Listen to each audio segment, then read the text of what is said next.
La radio qui vous parle de NBA, c'est Radio Off Basket. Le basketball, c'est mieux à la radio.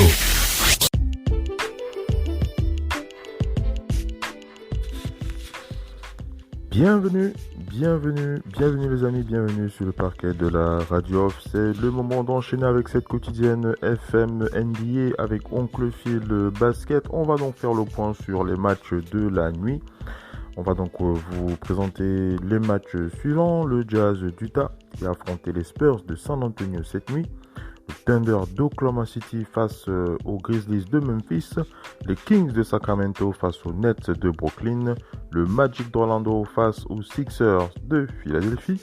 Les Wizards de Washington face aux Pelicans de la Nouvelle-Orléans. Et enfin les Celtics de Boston qui ont joué face aux Raptors de Toronto.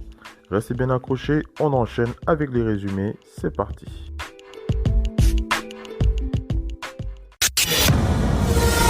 La radio qui vous parle de NBA, c'est Radio Off Basket. Le basketball, c'est mieux à la radio. Now, will they be able to help themselves?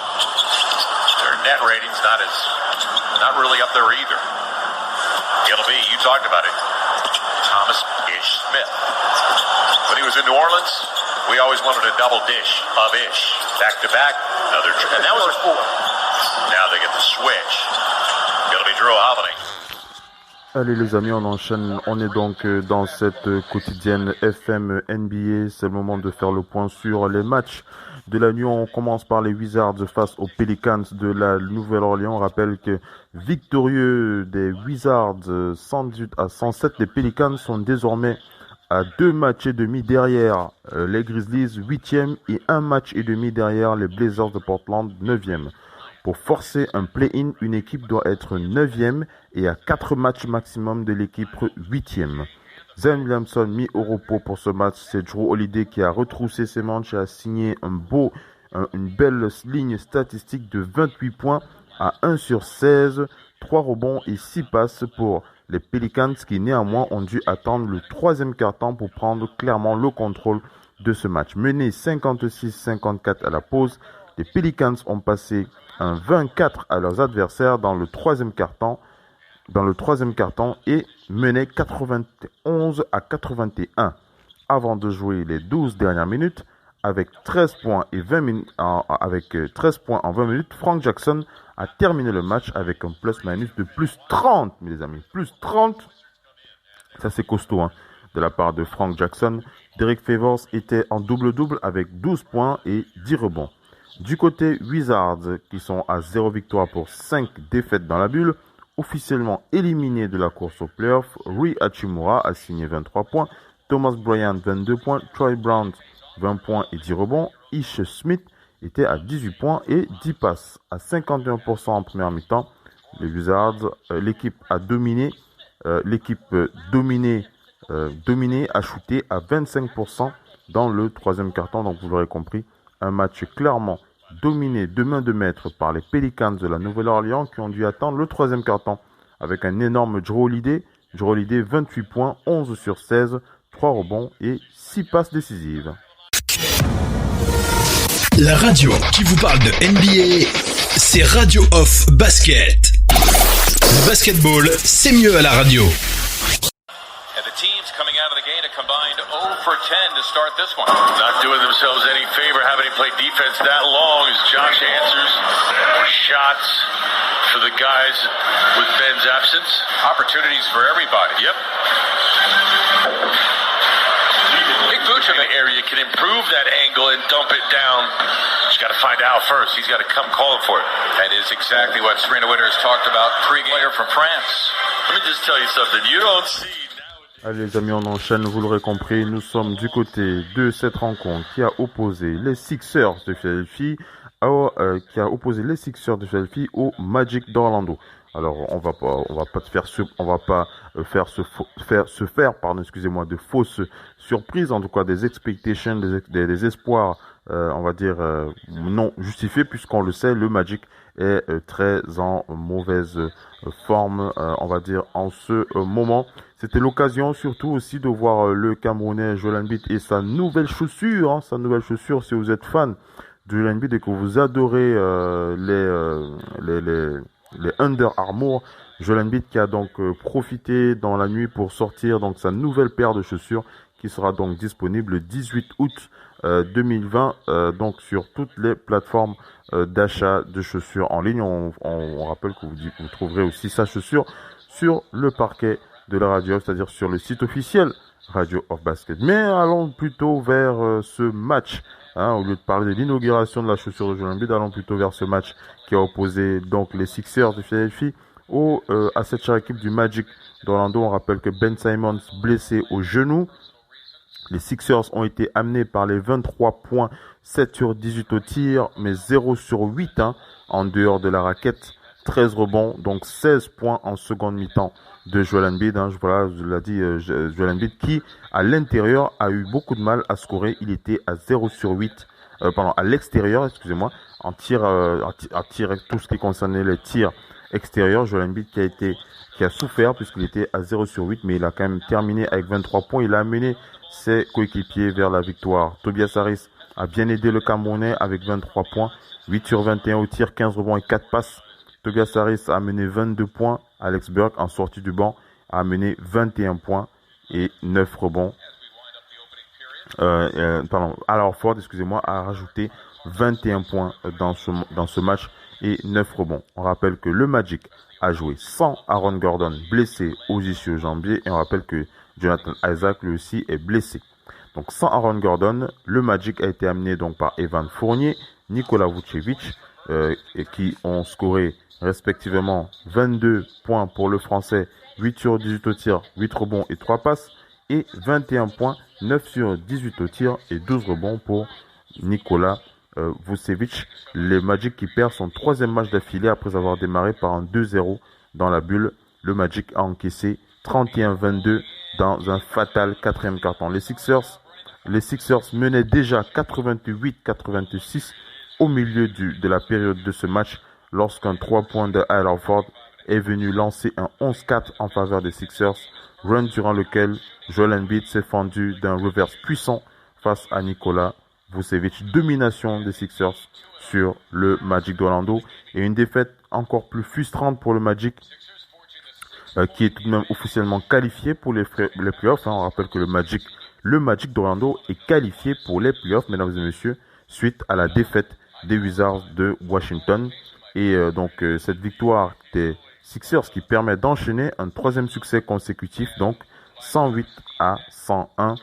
Orlando a mené une bonne partie de la seconde mi-temps sans néanmoins réussir à mettre les shoots qu'il fallait et en laissant passer trop de rebonds offensifs dans le dernier quart-temps. Donc vous aurez compris dans le dernier quart-temps, énormément de mouvements de la part des intérieurs des Sixers pour récupérer les rebonds offensifs et mettre à mal le jeu du Magic d'Orlando. On rappelle le Magic d'Orlando sans Jonathan Isaac et sans Aaron Gordon. On va féliciter le match de Joel Embiid qui a été présent sur cette rencontre, même si il a son efficacité au tir en a souffert. Joel Embiid qui termine le game avec plus 3 en plus-minus avec ses 23 points. L'intégralité des Sixers a clairement dominé les débats du côté du Magic d'Orlando. Personne n'a pu vraiment sortir du lot. Je vous l'ai dit, on va prendre les 22 points de DJ Augustin et les 21 points d'Evan Fournier pour tenter de se consoler avec le Magic d'Orlando. Belle victoire des Sixers qui continuent d'avancer dans cette bulle d'Orlando. En tout cas, les Sixers qui sont beaucoup mieux que les craintes que nous avions par rapport aux Sixers, quand vraisemblablement commence, en tout cas diminue. On va pouvoir, lorsqu'on reviendra sur la synthèse des performances de cette équipe, être un peu plus positif par rapport aux craintes que nous avions lorsque la saison a redémarré à Orlando. La radio qui vous parle de NBA, c'est Radio Off Basket. Le basketball, c'est mieux à la radio. Jack back. OG Anunoby showing off his handles. Pascal, when you're called upon. The bench needs to step up. The starters have been great since the restart, but Tatum. And it's batted away. Walker, Hayward. Here's Daniel Tice slicing through. And then with the Toronto Raptors. And the shot doesn't go. On le sentait venir, les amis, on le sentait venir, même si ce n'était pas, évident pour certains, mais on savait que ce match allait être disputé et ça a été le cas, ce match qui a opposé les Celtics de Boston aux Raptors de Toronto. On rappelle que sur les 4 confrontations entre les deux équipes en saison régulière, on rappelle que sur ces 4 confrontations, les Celtics en ont remporté 3, 46 victoires pour 23 défaites, les Celtics de Boston.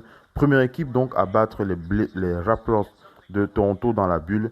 Les Raptors qui sont à 49 victoires pour 19 défaites. Les Celtics qui remportent aussi donc un deuxième match d'affilée pour la première fois depuis la reprise. Les starters de l'équipe du Canada, donc Fred VanVleet a terminé meilleur marqueur avec 13 points. 4 sur 14 au tir, 4 rebonds et 4 passes. Les Raptors qui n'ont shooté qu'à 16 sur 45 qu'à 16 sur 45. Ils étaient à 3 sur 19 à 3 points. Très moche. Hein. L'adresse des Raptors de Toronto sur ce match. Jusque-là, Toronto qui a raté 9 de ses 10 premiers shoots avant de se retrouver rapidement mené 12-2. N'avait pas été mené de plus de 6 points dans la bulle. C'était contre les Lakers. Et il n'a cette fois suffi que de 5 minutes pour compter 8 points de retard. En tête, 21-14 après un quart-temps, puis 52-37 à la pause. Les Celtics ont passé un 36-12 aux Raptors de Toronto sur les dernières 9 minutes du troisième quart-temps après que les Raptors soient revenus à 10 points en début de période. Le score était de 91-57 lorsque Nick Nurse a décidé de laisser le match en faisant jouer les remplaçants pour la fin de ce match. On rappelle que Serge Ibaka est sorti du match au début du quatrième quart-temps après avoir reçu un coup au visage de la part de Gordon Hayward. On espère qu'il va mieux. On rappelle que les Celtics sont les adversaires potentiels des Raptors en play-off et ce sont donc les premiers qui l'ont emporté. Donc c'est dans les Celtics qui l'ont emporté. Les Celtics qui ont donc battu les Raptors 122-100 au terme d'un match bien moins disputé qu'on aurait pu l'imaginer, mené par un excellent Jaylen Brown, 7 sur 14 au tir, 6 rebonds. Jason Tatum était à 18 points, 7 sur 14 au tir, 7 rebonds et 4 passes. Kemba Walker était à 17 points, 6 sur 14, 3 rebonds et 4 passes. Les joueurs de Brad Stevens se sont baladés face aux Celtics, face aux Raptors, prenant jusqu'à 40 points d'avance avant de lever le pied. Vous aurez compris, un match où on attendait on attendait beaucoup de résistance de part et d'autre de ce match. Il n'en a été rien. Les Raptors qui ont bien déçu sur cette rencontre. Pascal Siakam a passé une soirée très très mauvaise. Le joueur camerounais, 28 minutes de temps de jeu pour moins 26 en plus-minus. 11 points pour Pascal Siakam pour 2 rebonds et une interception. Moins 26 en plus-minus. Pascal Siakam qui était celui qui était le plus... il a eu la plus mauvaise note en plus-minus. Donc ce qui montre son incapacité à être performant, à s'adapter face aux épreuves que lui ont imposées ses adversaires. Pascal Siakam qui a le plus souffert avec cette plus mauvaise note. Je veux dire, il a la plus mauvaise note de ce match en plus-minus avec moins 26 malgré ses 11 points et 2 rebonds et une interception. Mais il n'est pas le seul. L'intégralité des Raptors sont en plus-minus négatif. Le banc n'a pas véritablement joué son rôle. Ils ont été dominés. Moins 20 pour Kyle Lowry. Moins 22 pour Fred VanVleet. Moins 14 pour Marc Gasol. Moins 26 pour Pascal Siakam. Et moins 15 pour OG Anunoby. On attendait mieux de cette équipe puisqu'on rappelle que les Raptors les Raptors dans la bulle est considéré comme la meilleure défense de la bulle et ça n'a pas été le cas cette nuit. Ils ont été pris à la gorge par les Celtics qui ont mené, on vous l'a dit, plus de 20 points d'écart ont été distribués dans cette rencontre. Et on va donc féliciter les Celtics qui ont bien joué leur coup avec plus 34 de la part de Jason Tatum. Jason Tatum qui a dominé son sujet avec ses 18 points, 7 rebonds, 4 passes décisives, 2 interceptions. Jason Tatum était le boss cette nuit face aux Raptors avec plus 34. Même si, on le sait, le meilleur scoreur, ce sont les 20 points de Jaylen Brown qui était à plus 26. On va prendre aussi Kemba Walker qui était à plus 17 avec 17 points. Kemba Walker, mais le boss c'était Jason Tatum. Jason Tatum en 27 minutes de jeu, les amis. C'est plus 34 en plus-minus. Jason Tatum qui était de tous les côtés du terrain. Il a bien défendu, il a bien attaqué. Il a eu un match propre. En tout cas, Jason Tatum qui a dominé les débats face aux Raptors de Toronto. On rappelle que les deux équipes se rencontreront probablement en playoff. Et ça annonce déjà certains éléments sur lesquels les Raptors vont devoir travailler s'ils ne souhaitent pas se laisser surprendre par les Celtics dans la course au titre NBA. Donc voilà un peu ce que l'on peut dire sur cette rencontre. La radio qui vous parle de NBA, c'est Radio Off Basket. Le basketball, c'est mieux à la radio.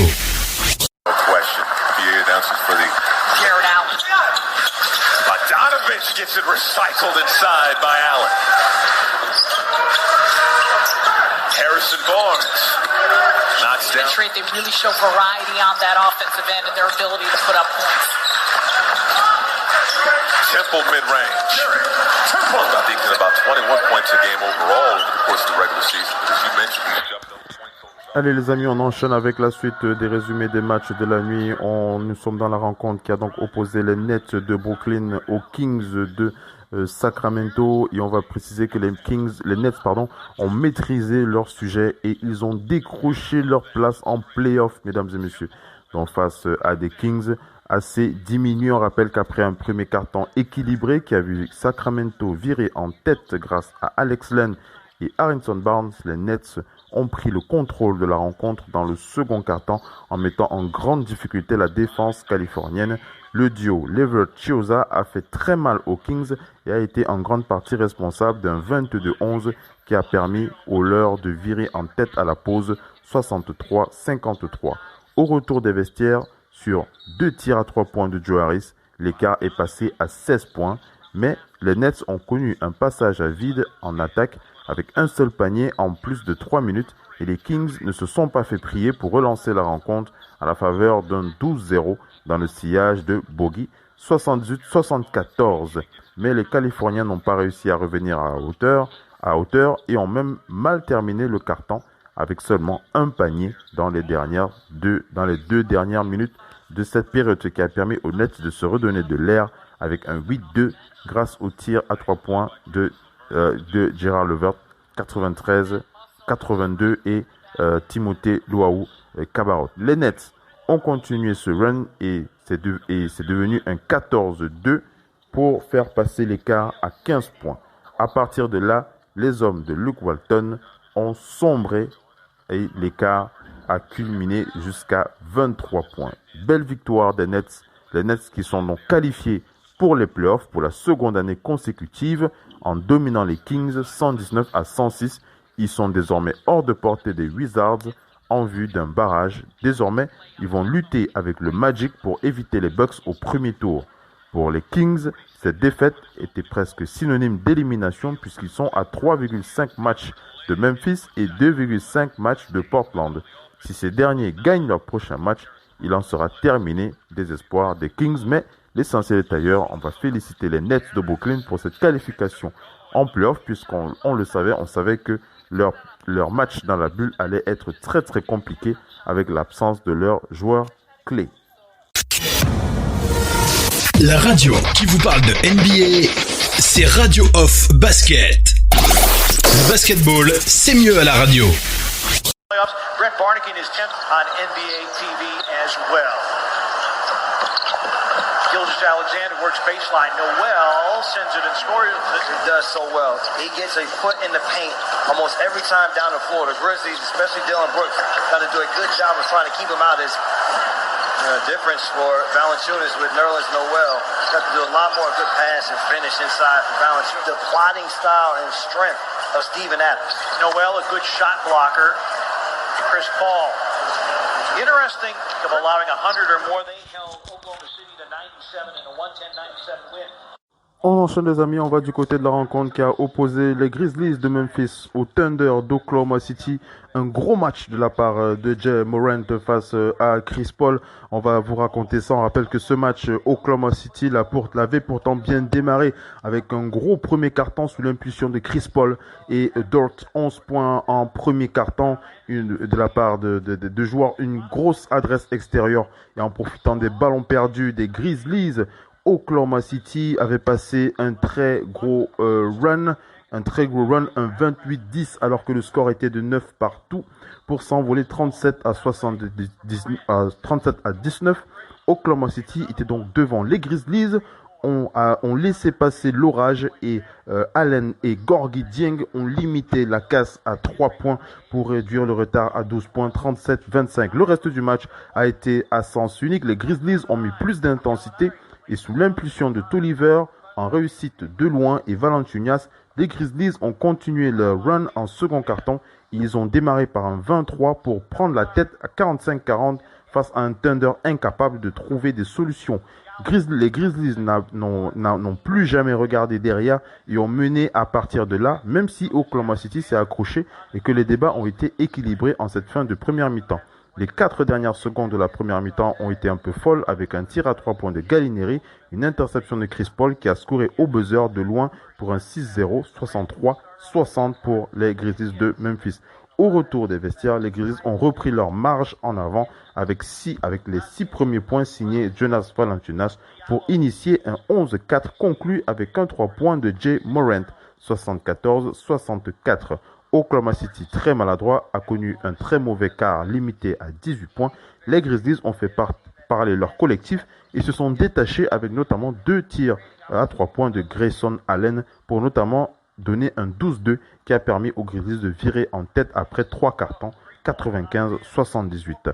Même sans scorer le moindre point en dernier quart-temps, les Grizzlies auraient pu s'imposer puisque cela a touché au cauchemar pour les hommes de Billy Donovan, les coéquipiers de Chris Paul qui n'ont inscrit que 14 points en dernier quart-temps, ce dont les Grizzlies ont profité pour s'envoler tranquillement vers la victoire. Une grosse maladresse donc de la part du Thunder d'Oklahoma City.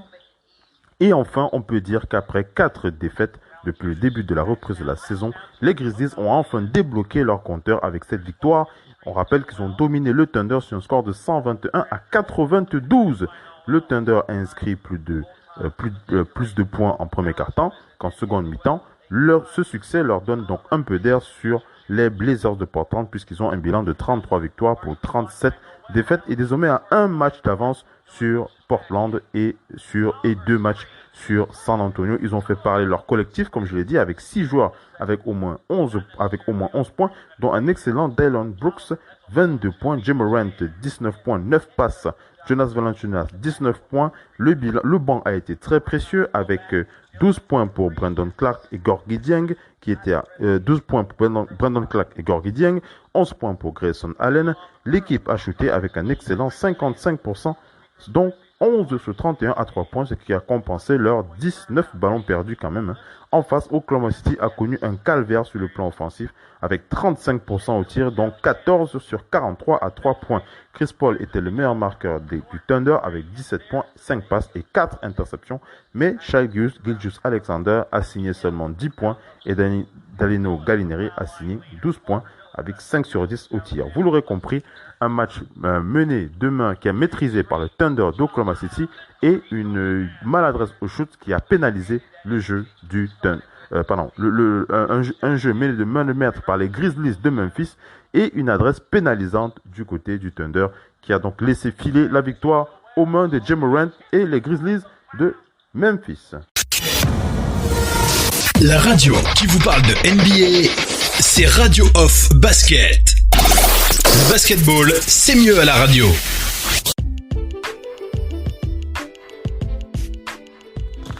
Allez les amis, on se retrouve en zone d'interview. On n'a pas été en zone d'interview depuis le début de ce talk show. On va se faire plaisir avec cette zone d'interview avec la présence de Jay Morant qui a répondu à Chris Paul avec une très belle performance cette nuit donc face au Thunder d'Oklahoma City. On écoute le probable rookie de l'année, Jay Morant, sur le parquet de la radio off. On écoute.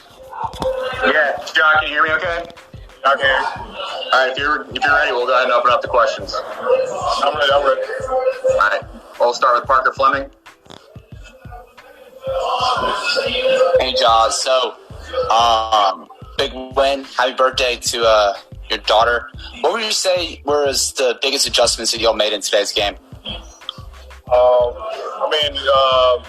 Besides that one that went on at the beginning of the game, I feel like we went out and played Grizzlies basketball. We played together, we played hard, talking a lot on defense, getting good shots on the offensive end. I think we was like plus 20 assists as a team. That's big for us. Shows we are very, unselfish, and we just got to continue playing like that. Jay Morant qui dit on doit continuer à jouer comme ça, hein. Il félicite le travail de ses coéquipiers, notamment en défense. Beaucoup de défense, beaucoup d'énergie. Ils ont réussi à rentrer leur tir, c'était très important. Et voilà. Petit détail, on n'entend pas bien Jay Morant. Je ne sais pas pourquoi le son au niveau de sa cabine d'interview l'empêche. Je ne sais pas pourquoi la cabine d'interview de Jay Morant ne diffuse pas bien le son, puisque Jay n'a pas de masque. On devrait l'entendre plus clairement. On écoute Jay Morant, à savoir que on n'oublie pas que sa fille a eu 1 an il y a quelques heures. Donc le journaliste qui a commencé par souhaiter un joyeux anniversaire à la fille de Jay Morant. On écoute le meneur des Grizzlies. Hey, Jad, did any doubt creep in with you guys starting off 0-4 in the bubble and start off today's game down 18 points? Or did you keep that belief that you would be able to, navigate this situation and hopefully play in the postseason? I don't think, as a whole, we never doubted ourselves, doubted, what we can accomplish as a team. Feel like we all was, very confident in our team, and feel like tonight we just went out and played freely, and we was able to come out with a win. Ils n'ont jamais douté de leur possibilité d'être performants. Jay Morant qui précise vraiment que leur équipe est gonflée à bloc et ils ont bien l'intention d'aller le plus loin possible dans cette course au playoff dans la bulle d'Orlando. Kind of what Dave's asking you. They're like a oh crap moment. You lost 4, now you're down 18 in the first quarter. Now we still had 4 games left. On to the next. Still a lot of basketball to be played. We lost 4 games. We learned from it. We got 4 games to play. So that means we still got, 4 chances to win a basketball. Now that you won one, obviously the field in the locker room is much different as it should be. On a du mal à entendre le journaliste sur cette question. Je ne sais pas si vous l'avez entendu, mais la diffusion du son des journalistes qui est assez mauvaise. Et Jay Morant qui précise qu'il ils pensent qu'ils ont toutes leurs chances. Ils ont encore des matchs à jouer. Ils ont encore 4 matchs, il me semble, à jouer. C'est vrai qu'ils ont démarré assez mal dans la bulle, mais ils estiment qu'il y a encore des matchs à jouer et ils ont encore toutes leurs chances pour se qualifier pour les playoffs. Practice the next day and then flow into the game. And last one. Dernière question. You can see you were a little groggy there. Did they check you for a concussion or anything? Nah, I'm good. I'm a dog, a warrior. On a demandé comment il va. Il dit qu'il se sent bien, il est en forme. Jay Morant, on va arrêter pour ce point interview avec Jay Morant. Le son au niveau des journalistes est assez mauvais, mais je pense que vous avez dû entendre Jay Morant qui s'est exprimé plutôt clairement. En tout cas, on a pu l'entendre où il disait qu'il manifeste la volonté de son équipe de se qualifier pour les playoffs et d'aller le plus loin possible. Jay Morant et les Grizzlies qui croient en toutes leurs chances. Voilà, on va enchaîner avec la suite de l'émission.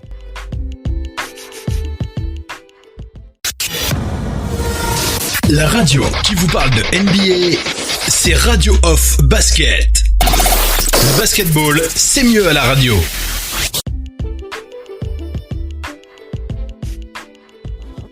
Voilà les amis, on est arrivé à la fin de ce talk show, cette quotidienne FM NBA est à présent terminée avec Oncle Phil Basket. Je donne rapidement le dernier résultat pour le dernier match de la nuit. C'est les San Antonio Spurs qui ont battu le Jazz d'Utah. On aura l'occasion de revenir dessus lors de nos prochaines éditions. On rappelle la version longue Total Africa NBA ce dimanche. On fera le point avec Missy depuis Paris, les Doc ONP depuis Angers.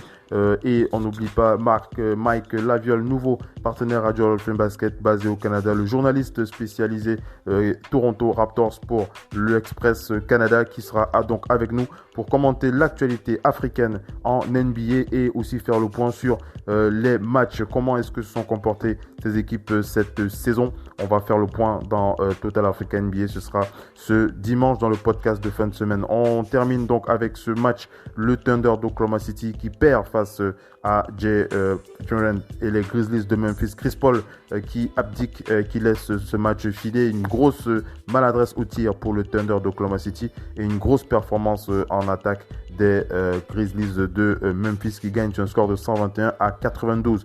Du côté de Sacramento face à Brooklyn, les Nets qui sont donc qualifiés officiellement pour l'ère playoff et qui s'en sont sortis face aux Kings 119-106. Du côté de Philadelphie face au Magic d'Orlando, le Joel Embiid qui a sorti ses nouvelles chaussures, il était très très content. D'ailleurs, si vous allez sur sa page Facebook, vous allez voir, il met sur sa page Instagram, il met en valeur ses nouvelles chaussures. J'espère que vous les appréciez. Nous aussi, on les apprécie. On retrouvera bien entendu cette chaussure de Joel Embiid sur le parquet de la radio. Vous pouvez déjà retrouver les produits NBA en cliquant sur les bannières Radio Hall of Fame Basket. Ça va vous permettre non seulement d'accéder aux promotions de l'NBA et ça permet aussi de pousser cette activité digitale. On rappelle Radio Hall of Fame Basket, radio numéro 1 sur le digital. On reviendra notamment sur ce partenariat avec les produits NBA pour faire un peu plus la lumière sur les promotions, les différents produits NBA. On rappelle que c'est aussi le rôle de Radio Hall of Fame Basket puisque nous sommes partenaires NBA Store, ce partenariat qui a été renouvelé dans la nuit. Partenariat NBA Store Canada, partenariat NBA Store Europe et partenariat NBA League Pass qui voilà donc les responsabilités liées à la promotion de l'NBA sur Radio of Basket. Donc voilà, on reviendra notamment sur les divers éléments de ce partenariat avec les promotions en cours pour que vous ne ratiez rien de ce que vous pouvez profiter de cette présence NBA sur Radio Hall of Fame Basket. Donc j'étais du côté du Thunder d'Oklahoma City qui a donc perdu face aux Grizzlies, les Nets qui ont battu les Kings et qui se sont qualifiés, Joel Embiid qui a mis en valeur sa nouvelle chaussure avec une belle victoire 108-101 sur le Magic d'Orlando, un Magic d'Orlando diminué par avec Aaron Gordon absent et Jonathan Isaac. Du côté des Pelicans, qui battent les Wizards de Washington 118-107 et on n'oublie pas les Celtics de Boston qui battent les Raptors de Toronto. On attendait un match plus soutenu, on attendait plus de force dans cette opposition. On a senti que c'était un peu, en tout cas beaucoup de maladresse de la part des Raptors de Toronto et plus de certitude du côté des Celtics.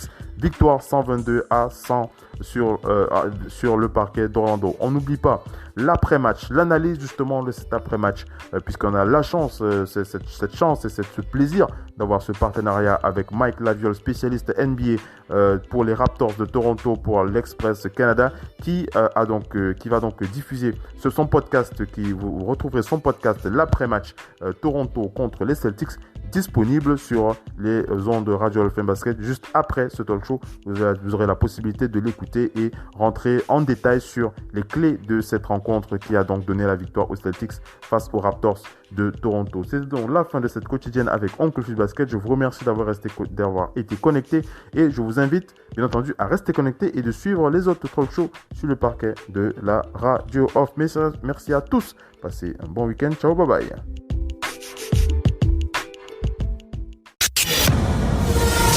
La radio qui vous parle de NBA, c'est Radio Off Basket. Le basketball, c'est mieux à la radio.